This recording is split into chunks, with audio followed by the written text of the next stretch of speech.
Concluindo essa parte de questões de processos e incidentes, né, vamos falar agora do incidente de falsidade de documento.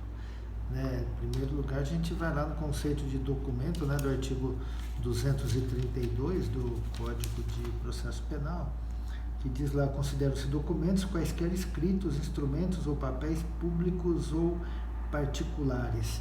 Ou seja, o documento ele tem por objetivo provar um fato.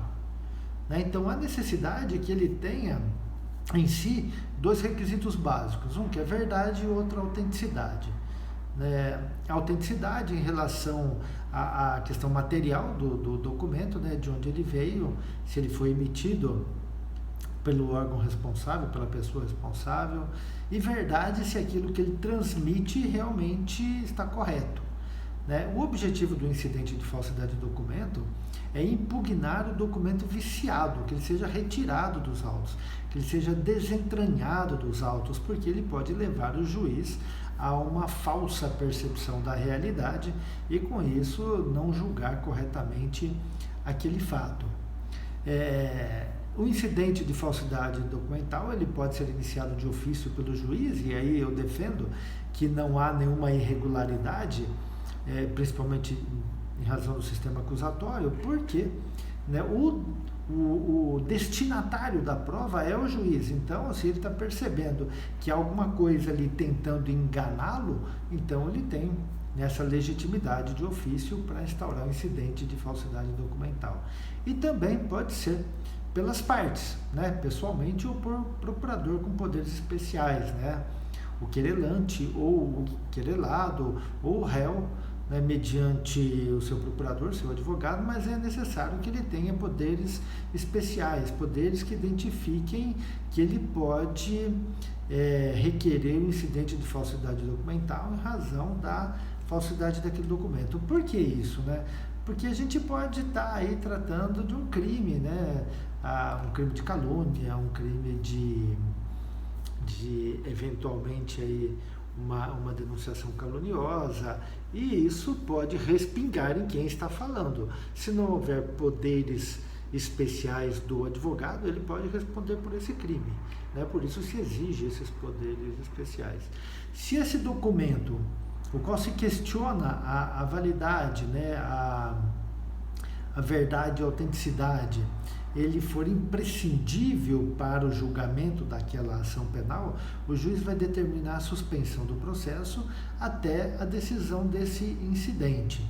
Dessa decisão do juiz, né, cabe recurso em sentido estrito, né, e a decisão, né, lá do procedimento que eventualmente decida pela falsidade do documento, ela terá reflexos na ação penal, porque fará com que o juiz determine o desentranhamento desse procedimento e encaminhamento para o Ministério Público, para que o Ministério Público adote as providências que ele achar necessárias. Né? Se ele entender que é caso de oferecimento de denúncia contra quem falsificou, contra quem usou, ou se ele entender que é caso de investigar, né, ele pode requisitar a instauração de inquérito, ou até ele próprio instaurar um procedimento de investigação pelo próprio Ministério Público.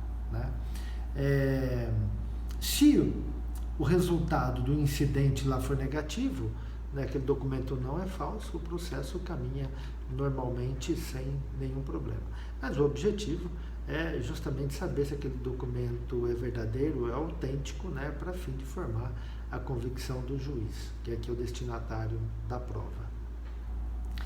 O incidente de insanidade mental, né, ele tem, né, o fundamento dele mesmo, né, lá no artigo 26 do Código Penal, só para a gente relembrar rapidinho, né, que quando trata da inimputabilidade dos inimputáveis, né, é isento de pena o agente que por doença mental, desenvolvimento mental incompleto ou retardado, era ao tempo da ação ou da omissão inteiramente incapaz de entender o caráter ilícito do fato ou de determinar-se de acordo com esse entendimento. Ou seja, o que ele quer dizer? Né? Há necessidade de se reconhecer se o sujeito é ou não inimputável. Por isso, esse reconhecimento se dá pelo incidente de insanidade mental, que pode ocorrer tanto no inquérito policial, quanto na ação penal, quanto na fase de execução penal, só não cabe em grau de recurso. Ah, mas foi em grau de recurso que aconteceu. Bom, agora tem que aguardar, quando ele tiver em execução, na execução penal pode ser feito, na execução provisória também pode ser feito, né? O artigo 149 já traz os requisitos para a instauração do incidente de sanidade mental. Quando houver dúvida sobre a integridade mental do acusado, há necessidade de dúvida quanto à sanidade mental do acusado, né? A saúde mental do acusado. E quem poderá requerer na instauração desse incidente? O próprio juiz de ofício, porque ele tem interesse, né, em saber se o acusado é imputável ou inimputável, né? O Ministério Público, o próprio acusado por meio do seu defensor, né, ou do seu curador, seus familiares, ascendente, descendente, irmão ou cônjuge também podem, né, requerer esse incidente de insanidade mental. E dessa decisão do juiz não cabe recurso, mas dependendo é passível de habeas corpus ou correição parcial.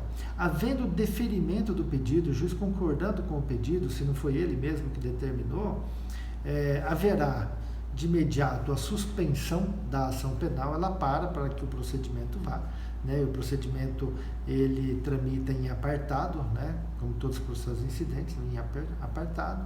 Se houverem diligências urgentes a serem praticadas, né? Por exemplo, inquirição de testemunhas, o juiz pode determinar que se faça, né? Para não se perder essa informação, e instaura o procedimento em apartado. Depois são nomeados os peritos e apresentados os quesitos. Os peritos devem ser médicos psiquiatras, né, que farão o exame no acusado, né? Há uma questão em relação aos quesitos, né? Se tratar de inquérito policial, por não haver advogado, por não haver defesa, então não há quesitos pela defesa.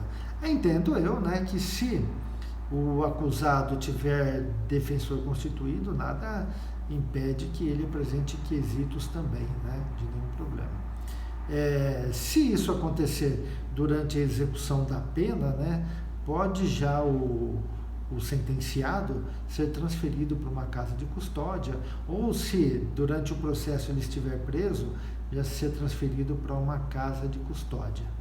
Em regra, o exame, esse laudo deve ser apresentado. O exame deve ser apresentado em 45 dias, realizado em 45 dias, mas é possível que seja prorrogado. A dúvida se é possível a presença de assistente técnico, né? Sim, é possível, se o réu tiver defensor constituído na fase de inquérito, né, ele pode constituir, né? Não há como, né, se proibir isso, embora o código, né, seja um tanto quanto controverso nesse sentido. Na ação penal, né, o juiz permitirá a presença do assistente técnico, né, para que ele acompanhe o exame sem nenhum problema. Concluído o exame e apresentado o laudo, né, esse laudo, né, segue a mesma regra lá dos exames periciais. Ele não é vinculatório, ele é liberatório, ou seja, o juiz não é obrigado a acatar o entendimento do perito, né? Mas é evidente que o juiz não possui conhecimento técnico especializado para contrariar um laudo pericial, né? Então, ele acaba sendo sempre seguido, né? E aí ele tem algumas consequências, né?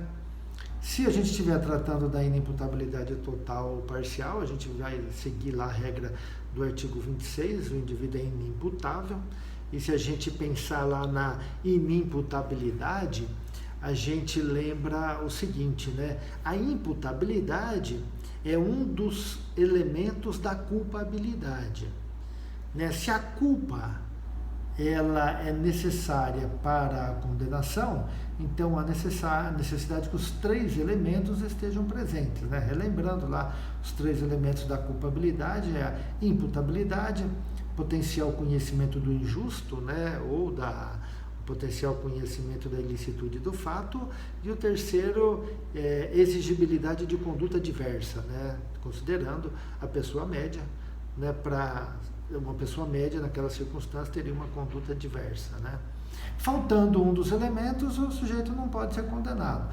Faltando a imputabilidade, ele não pode ser condenado. Só que, nos casos da inimputabilidade por doença mental, né, depois que o laudo vem descrevendo se a inimputabilidade era a época da infração, se aplica o artigo 26 e, havendo nos autos, né, prova da materialidade do fato e prova da autoria, que levaria à condenação, mas ele não pode ser condenado, o juiz vai reconhecer a existência dessas duas provas e vai absolver o réu, submetendo-o à medida de segurança, que pode ser internação ou tratamento laboratorial, de acordo com o que os médicos indicarem no laudo, né? Essa absolvição imprópria, né, que a gente chama, ela é absolvição, mas ela é absolvição imprópria justamente porque a gente está tratando de um inimputável, não é a mesma absolvição daquele que agiu em legítima defesa, aquele contra quem não há provas da prática da infração penal, ou que não há provas da existência da infração penal. Não é essa a absolvição, é a absolvição imprópria. Ela é sui generis, né? Ela é diferente da outra. Ela reconhece a culpa, né? Mas ela não condena porque ela reconhece a culpa em sentido, a culpa como responsabilidade penal, mas ela não aplica a pena porque não tem a culpabilidade, né? Falta um dos elementos da culpabilidade, por isso a absolvição imprópria, e ele é submetido à medida de segurança.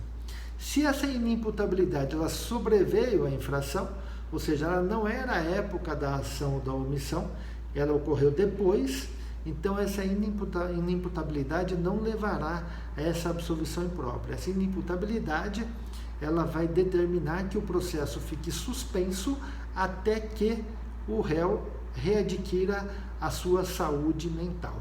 Readquirindo a sua saúde mental, o processo tem andamento normalmente. Fato bastante controverso é o período dessa suspensão, se é até o período da prescrição, se ultrapassa a prescrição, se o sujeito estiver internado numa casa de custódia, por quanto tempo ele deve ficar, né? Essas são as questões bastante interessantes, né? Porque se a gente consultar aí na internet, aí a gente vai ver que há vários casos de pessoas que ultrapassaram 30 anos, né, durante esse cumprimento de medida de segurança, né? É um problema que o Estado tem que resolver, que está aí, não podemos deixar para o direito penal resolver. Isso é uma questão de saúde pública e é a saúde pública que deve cuidar disso, né? Um outro ponto é a inimputabilidade no curso da execução. Também, né, a execução não fica suspensa, o sujeito vai para a casa de custódia e é computado o tempo da casa de custódia como tempo de cumprimento de pena. E ele fica lá até o encerramento da sua pena. Depois ele é liberado da medida de segurança. Né? Fato que não acontece, né, nos casos lá da absolvição imprópria, né, e também nos casos quando sobrevém a infração. Mas são pontos que devem ser discutidos aí, de vez em quando a gente vê um problema ou outro sendo buscado. Ok? Grande abraço aí para vocês.